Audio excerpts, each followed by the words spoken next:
Assalamualaikum dan salam sejahtera kepada Dr. Harun, Dr. Biti dan rakan-rakan sekalian. Pembentangan kami pada hari ini adalah bertajuk Kajian Kolerasi dan dibentangkan oleh saya Nur Azrina binti Ahmad Jumri dan rakan saya T. Lata anak perempuan Tiaga Raja. Berikut merupakan senarai kandungan bagi pembentangan kami pada kali ini. Kajian kolerasi adalah a statistical test to determine the tendency or pattern for two or more variables or two sets of data to vary consistently. Kajian kolerasi juga ialah kajian yang melihat hubung kait atau pengaruh antara satu faktor dengan faktor yang lain menggunakan ujian statistik korelasi dalam reka bentuk dan berbagai teknik yang digunakan. Slide ini akan membincangkan pengenalan bagi kajian korelasi. Kajian korelasi mengkaji perkaitan antara variabel-variabel yang wujud dalam sesuatu masalah. Kajian korelasi memberi penekanan kepada penentuan sejauh mana kaitan antara variabel dengan variabel yang lain. Ini membolehkan penyelidik menentukan variasi yang berlaku pada satu variabel dan kaitannya dengan variasi yang berlaku pada satu variabel yang lain. Kajian korelasi juga wujud dalam dua bentuk iaitu berskala dan bernisbah. Antara kriteria utama dalam kajian korelasi adalah kajian ini memerlukan dua jenis data dalam satu sampel untuk dihubungkaitkan dalam kajian. Oleh itu, data perlu diperolehi daripada satu sampel atau dua kumpulan dari sampel yang sama. Selain itu, kajian korelasi juga perlulah dalam bentuk ordinal atau pangkatan. Indeks korelasi merupakan penunjuk kekuatan atau arah hubungan antara dua pemboleh ubah yang dihubungkaitkan dalam kajian. Manakala koefisien korelasi pula adalah untuk menentukan darjah kekuatan kaitan dua pemboleh ubah tadi. Bagi merumuskan bahagian pengenalan, ujian kolerasi atau dipanggil sebagai correlation test digunakan untuk mengkaji hubungan antara dua pemboleh ubah, maknanya antara pemboleh ubah A dan B. Pemboleh ubah tersebut boleh jadi pemboleh ubah bebas iaitu independent variable melawan pemboleh ubah bersandar iaitu dependent variable. Sebagai contoh, pengalaman kerja sebagai independent variable dan kompetensi sebagai dependent variable. Contoh seterusnya adalah pemboleh ubah bersandar dependent variable melawan pemboleh ubah bersandar dependent variable. Sebagai contoh, kompetensi melawan kaedah mengajar.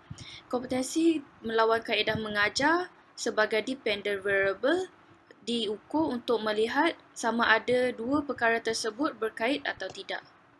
Slide yang seterusnya adalah berkenaan dengan tujuan kajian kolerasi. Menurut Kettner, Smith dan Perner 1997, kajian kolerasi digunakan untuk mencari hubungan dua atau lebih pemboleh ubah sama ada mempengaruhi satu sama lain atau tidak.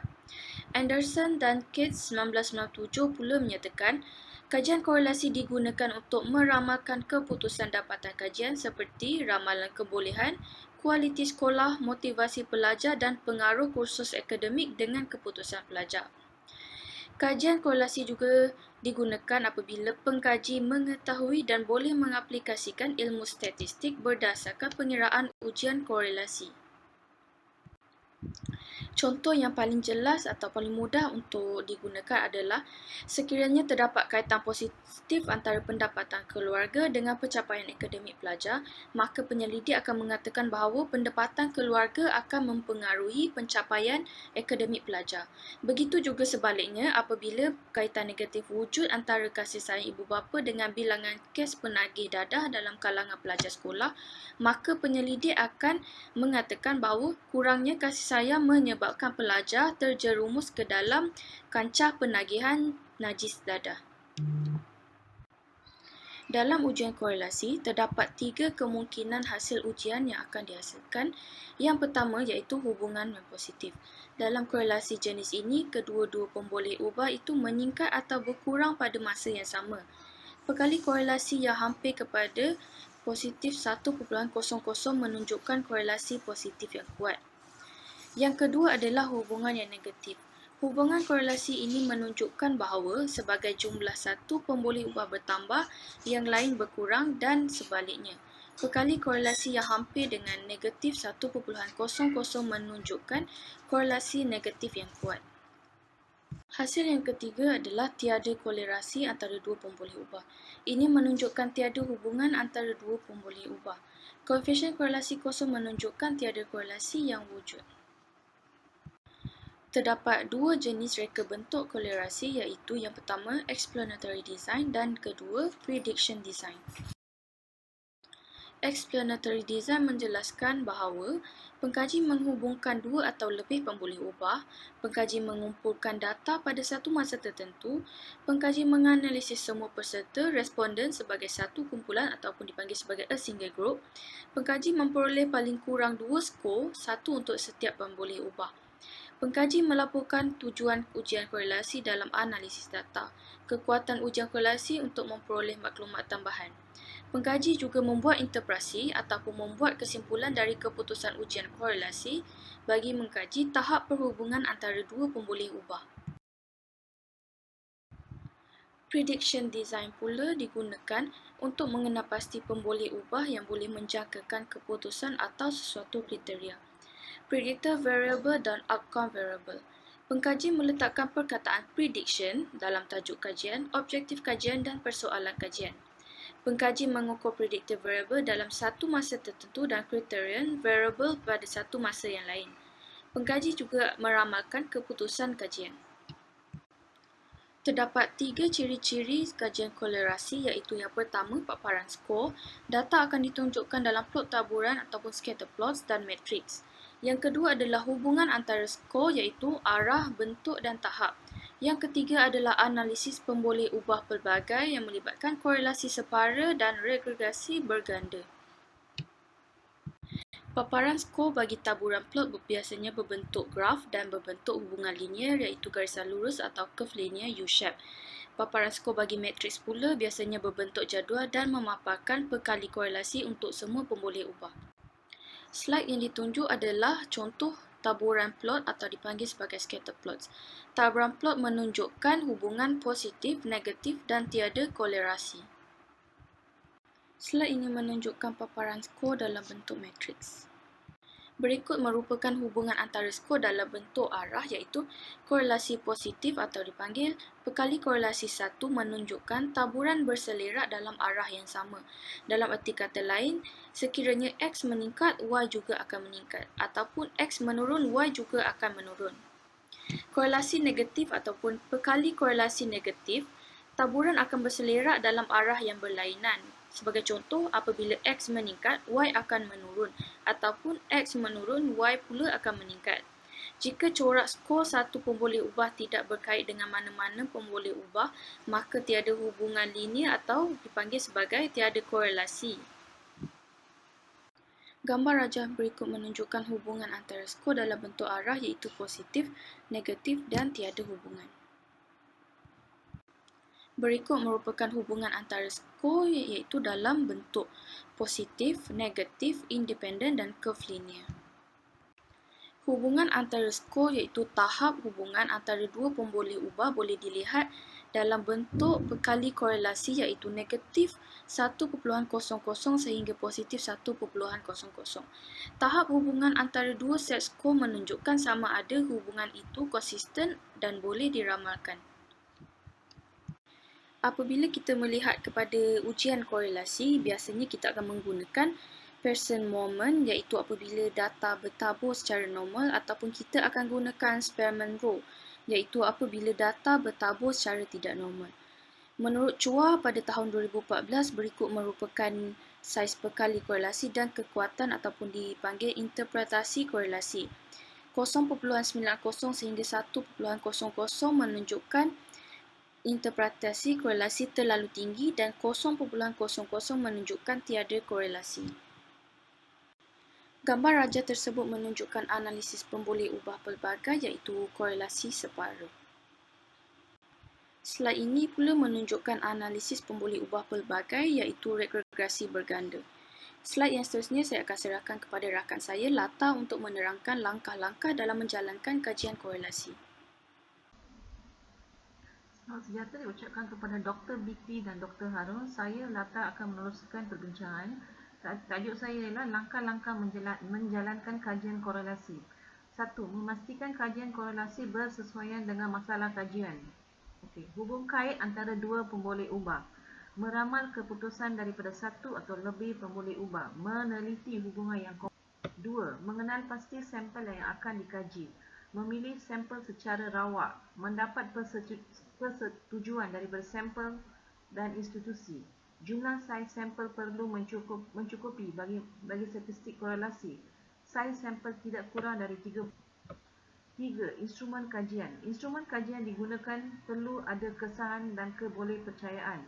Instrumen yang selalu digunakan ialah instrumen suara selidik. Ia perlu mendapat persetujuan daripada penerbit atau penulis bagi menggunakan instrumen. Nombor 4. Mengumpul data. Memilih sampel kajian. Memperoleh kebenaran daripada sampel kajian. Mengumpul data sekurang-kurangnya mengumpul 2 data dari setiap individu. Memilih jenis data yang akan digunakan. Mengenal pasti instrumen yang bersesuaian. Menguruskan pengumpulan data. Ini adalah contoh data yang dikumpul bagi kajian regression. Analisis data. Penggunaan prosedur statistik untuk kajian korelasi bagi menunjukkan perhubungan antara dua pemboleh ubah atau lebih pemboleh ubah. Analisis data menggunakan pengodonan data dan menukarnya dari instrumen ke program statistik, sama ada data linear atau curvilinear. Perisian yang digunakan untuk analisis data ialah SPSS bagi bidang sosial.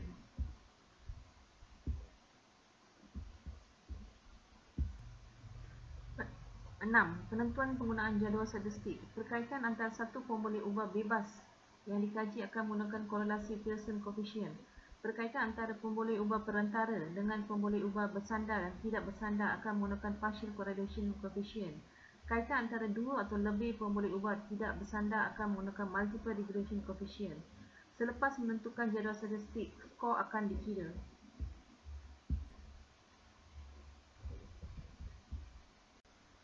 Nombor 7. Pengiraan skor dalam statistik.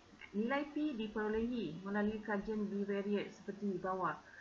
Setting the alpha level using the critical values of an R table. Using degree of freedom of n equals to 2 with this table. Calculating the observed R coefficient and comparing with the R critical value. Rejecting or failing to reject the null hypothesis at a specific level such as P smaller than 0.05. Indeks korelasi yang diperoleh menunjukkan arah hubungan di antara pemboleh ubah. Kekuatan antara pemboleh ubah tersebut boleh dilihat dari nilai korelasi Pearson. 8. Menginterpretasi keputusan. Membincangkan magnitud dan arah keputusan. Menimbangkan kesan pemboleh ubah berselang partial correlation. Mentafsir kesan pemboleh ubah regression analysis. Membentuk persamaan ramalan.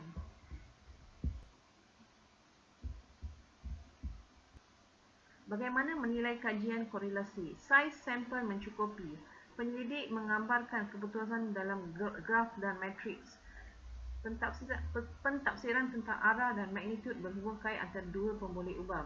Penilaian hubungan magnitud bergantung kepada penentuan perkali, nilai P, efek saiz atau saiz. Pemilihan statistik yang bersesuaian untuk analisis. Memberi penekanan tentang bentuk hubungan untuk memilih kaedah statistik yang sesuai. Mengenal pasti ramalan dan ukuran pemboleh ubah. Pengkaji menunjukkan arah jangkaan hubungan antara pemboleh ubah.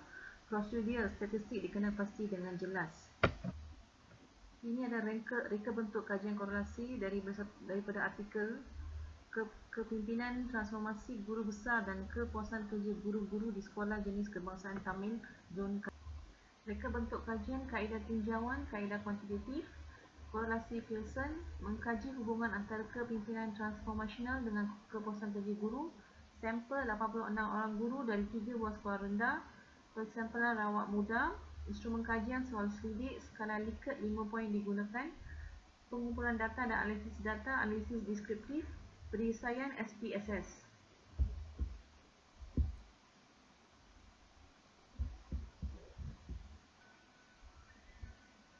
Kesan dan kebolehpercayaan. Kajian rintis terhadap 30 orang responden telah dijalankan untuk analisis kebolehpercayaan instrumen. Nilai perkali kebolehpercayaan tinggi 0.974 untuk soal selidik kepimpinan transformasional dan 0.946 bagi soal selidik kepuasan kerja guru.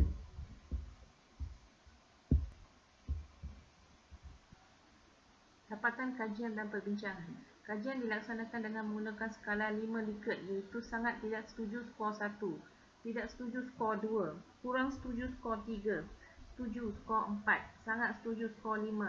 Skala ini diinterpretasikan kepada 4 tahap bersama skor purata, iaitu 1.0 hingga 2.0 untuk tahap rendah, 2.01 hingga 3.00 untuk tahap serana rendah, 3.01 hingga 4.00 untuk tahap serana tinggi, 4.01 hingga 5.00. Skala penilaian kekuatan, iaitu nilai perkali korelasi digunakan untuk melihat hubungan antara dua pemolik ubah dan mengukur kekuatan hubungan antara kepimpinan transformasional guru besar dengan kepuasan kerja guru seperti berikut. 0.0 hingga 0.2 untuk sangat lemah, 0.2 hingga 0.4 untuk lemah, 0.4 hingga 0.7 untuk sederhana, 0.7 hingga 0.9 untuk kuat, 0.9 hingga 1.0 untuk sangat kuat. Kajian diintegrasi dalam bentuk jadual adalah seperti berikut. Jadual 1 untuk mengesan frekuensi peratus jantina responden. Jadual 2 untuk mengesan tahap amalan kepimpinan transformasi guru besar.